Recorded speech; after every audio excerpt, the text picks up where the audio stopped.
Guys literally only want one thing and it's f***ing disgusting. Look at it, just look at the... Oh my gosh!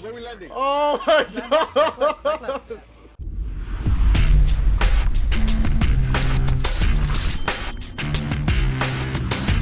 Hey everyone, Thordan Smash here, and today we're going to talk about buffs and nerfs, especially centered around Gibraltar, as developers just said they want to increase his pick rate. Along with that, we're going to talk about Skulltown returning to Apex Legends, and of course give out 45 bucks. All you gotta do is like, comment, subscribe, you guys know the drill, but now let's talk about Apex. Let's go ahead and start actually talking about the Gibby buff, because John Larson just yesterday in an interview let us know that they are planning on buffing him. Here, I'll play the clip right here. So I think it'd be nice to actually bump up Gibby's pick rate a bit. His pick rate in the game as a whole is like in the low single digits, and that triples to like double digits if you filter for Diamond Plus ranked games.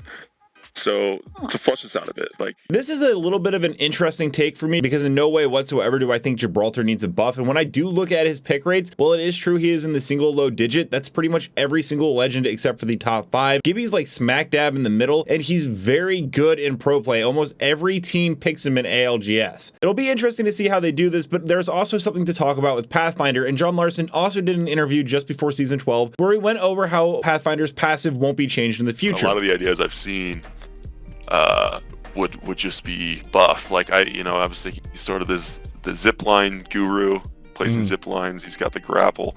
Like, does he have like less of an accuracy penalty on zip lines, or can he heal on zip lines? But it's like that would just be a straight up buff to him. What's interesting about that is they just aren't planning on giving Pathfinder a passive whatsoever, and it also becomes very clear because a lot of players for a couple of seasons now have asked for Pathfinder to get a passive where he can zoom in when he is not using a weapon. But what's interesting is that developers actually do like that ability, because it was leaked that there will be a new upcoming legend named Hawk, which is going to come out in a couple of seasons. It's not the next one, but they have the ability that was just mentioned for Pathfinder. So it seems that they do like some of the abilities that the community comes up with. They just don't want to give Pathfinder a passive. Now let's go ahead and talk about Skulltown coming back to Apex Legends. So if you weren't aware, Skulltown is a small point of interest on the original Kings Canyon map, which is a very tight contained area. If there was ever going to be a multiplayer Call of Duty style game mode map, this would be it. It's very tight, there's a lot of buildings to move in between, and it's also a personal fan favorite. It was such a fan favorite that developers actually brought it back for a Season 9 collection event where it was actually an arenas map, but there was some issues with it, and the developers let us know that due to the fact that when you play an arenas map, it actually loads the entire original map in there, that they were running into crashing issues, tons of bugs,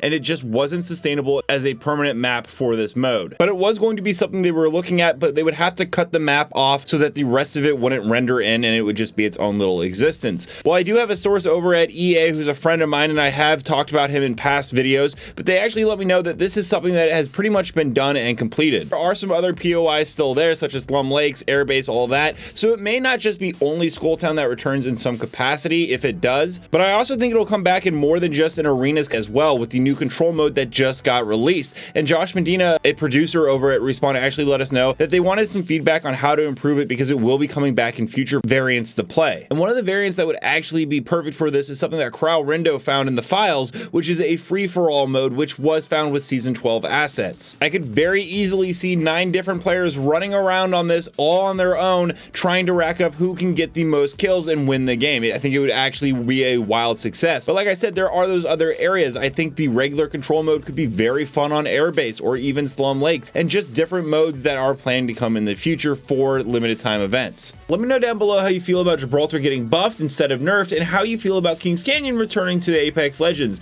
And until next time, keep slaying in the Outlands. I'll see you out there.